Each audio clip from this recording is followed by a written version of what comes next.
तो आज हम महाराष्ट्र बोर्ड का 2023 का पेपर सॉल्व करेंगे क्लास 12th का। तो जो सेक्शन ए है सबसे पहले हम उसके क्वेश्चन सॉल्व करेंगे। तो सेक्शन ए में जो क्वेश्चंस है वो मल्टीपल चॉइस क्वेश्चंस होते हैं। एक एक नंबर का एक सवाल होता है, क्वेश्चन गिवन होगा और उसके फिर 4 ऑप्शंस गिवन होंगे, तो आपको सही ऑप्शन टिक करना है। तो जो पहला क्वेश्चन है वो मैथमेटिकल लॉजिक में से है। क्वेश्चन है P, ये जो सिंबल है इसको एंड बोलते हैं या कंजंक्शन बोलते हैं। ये F है, F का मतलब फॉल्स है, and P implies Q is false. We have to find the truth values of P and Q.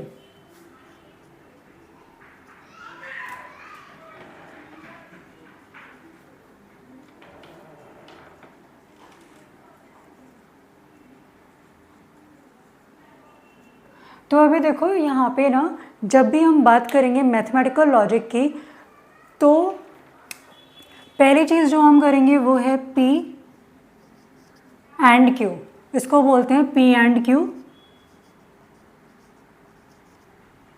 या फिर P कंजंक्शन Q, ठीक है। और अभी मैं सबकी ट्रुथ टेबल लिखवा दूंगी ताकि ट्रुथ टेबल से फिर इजी हो जाएगा ये फाइंड आउट करना कि P और Q क्या क्या होंगे। तो ये P है, ये Q है। तो अभी क्या है, P और Q स्टेटमेंट्स हैं। अभी कोई सा भी स्टेटमेंट या तो ट्रू हो सकता है या फॉल्स हो सकता है, ठीक है। तो P या तो ट्रू हो सकता है, तो अभी क्या होगा, दोनों P और Q ट्रू हो सकते हैं।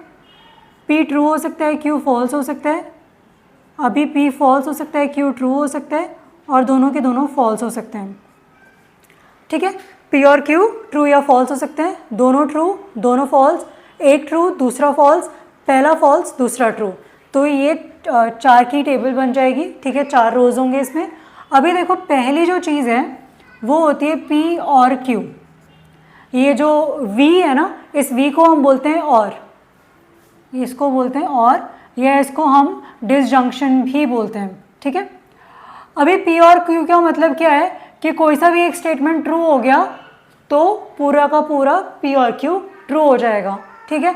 मतलब ये ऐसा है, या तो चाय ला दो या कॉफ़ी ला दो। अगर चाय है तो भी ट्रू हो गया, अगर कॉफ़ी है तो भी ट्रू हो गया। चाय कॉफ़ी दोनों है तो बहुत ही अच्छी बात है, तो भी ट्रू हो गया। ये फॉल्स सिर्फ उस सिचुएशन में होगा जब दोनों के दोनों फॉल्स होंगे। तो यहाँ पर ये फॉल्स होगा, बाकी सब जगह ये ट्रू होगा, ठीक है। अभी जो नेक्स्ट मैथमेटिकल लॉजिक है वो है P। अभी ये उल्टा भी जो हमने लिखा है इसका मतलब होता है एंड, ठीक है। तो यहाँ पे दोनों चीज़ें होनी चाहिए। अगर चाय और कॉफ़ी दोनों होंगी तभी आप खुश होगे। अगर कोई सा भी एक मिसिंग हो गया तो आपको लगेगा कि नहीं यार ये तो गड़बड़ है, ठीक है। तो P एंड Q में दोनों ट्रू होने चाहिए तभी वो ट्रू होगा। बाकी अगर एक भी फॉल्स हो गया तो ये फॉल्स हो जाएगा। मतलब कि तिजोरी का एक दरवाज़ा है, दोनों दरवाजे खुलने चाहिए। अगर एक भी नहीं खुला तो आप अंदर नहीं जा पाओगे।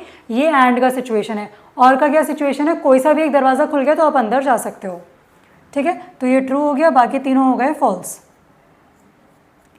अभी इसके बाद में तीसरा जो लॉजिकल टेबल है वो होता है P।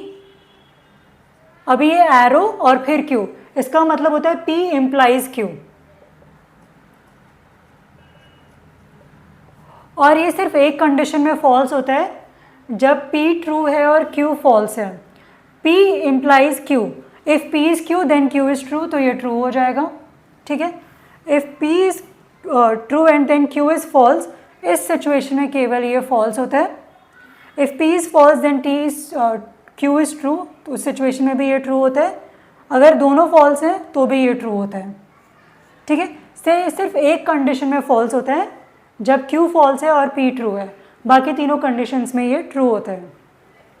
अभी इसके बाद में जो नेक्स्ट है वो होता है P और ये डबल एरो, मतलब ये जो एरो है ये दोनों साइड बनाई हुई है। ये सिंगल इम्प्लीकेशन था या कंडीशनल था, ये बाय कंडीशनल है ना। मतलब कि इसमें P implies Q and Q implies P, दोनों चीज़ें ट्रू होनी चाहिए, है ना, दोनों चीज़ें होनी चाहिए। तो इसको बोलते हैं बाय कंडीशनल, या इसको इफ एंड ओनली इफ भी बोलते हैं।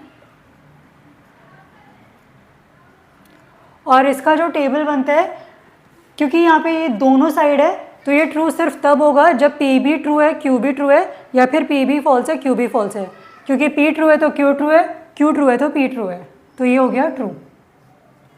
अभी P फॉल्स है तो Q फॉल्स है, Q फॉल्स है तो P फॉल्स है, ये हो गया ट्रू। अभी देखो P इम्प्लाइज Q में अगर हम जाएंगे तो ये फॉल्स हो जाएगा, तो फाइनल आंसर आ गया फॉल्स।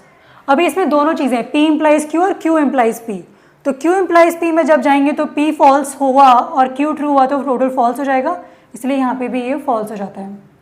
तो एक बार फिर से, और सिर्फ तब फॉल्स होगा जब दोनों फॉल्स हैं, बाकी सब जगह ट्रू होगा। एंड ट्रू सिर्फ तब होगा जब दोनों ट्रू हैं, बाकी सब जगह फॉल्स होगा, क्योंकि एक भी कंडीशन मीट नहीं हुई मतलब कि फॉल्स हो गया। तो यहाँ पे true false false false. P implies Q सिर्फ एक कंडीशन में फॉल्स होगा, जब P ट्रू है Q फॉल्स है, बाकी सारी कंडीशन में वो ट्रू होगा, ठीक है। और जो बाय कंडीशनल है, मतलब दोनों साइड एरो है, वो कब ट्रू होगा, जब P और Q दोनों की वैल्यू सेम है, या तो दोनों ट्रू हो या दोनों फॉल्स हो। तो यहाँ पे ये ट्रू हो गया, फॉल्स फॉल्स पे भी ये ट्रू हो गया, बाकी दोनों जगह ये फॉल्स होगा। अभी देखो इस क्वेश्चन में क्या पूछा है, P and Q is false, तो इन तीनों में से कोई सी भी कंडीशन हो सकती है ना। ये कंडीशन हो सकती है, ये कंडीशन हो सकती है, ये कंडीशन हो सकती है। तो यहाँ पे हमारे पास ऑप्शंस हैं, या तो ये हो सकता है, या ये हो सकता है, या ये हो सकता है ना। लेकिन एक दूसरी चीज़ भी हमें दी हुई है कि P implies Q is false. तो अभी देखो P implies Q is false यहाँ पर है, मतलब कि ये वाला जो वैल्यू है वो हमारा आंसर होगा, है ना। तो ये बाकी दोनों ऑप्शंस हम हटा देंगे, ये वाला ऑप्शन भी हम हटा देंगे। यहाँ पे देखो P एंड Q फॉल्स है, P इम्प्लाइज Q फॉल्स है, ये सिर्फ एक कंडीशन है। तो यहाँ से क्या है, P ट्रू है, Q फॉल्स है। तो यहाँ पे P ट्रू है, P is true, Q is false. तो आंसर हो जाएगा T, F, ये ऑप्शन बी में है, तो ये आंसर हो गया, ठीक है। और अगर आप ये टेबल बना लोगे तो इस टाइप का कोई सा भी क्वेश्चन है, कुछ भी कंडीशन हो, इस तरह का कोई भी क्वेश्चन है, you will be able to solve, ठीक है। तो हो गया।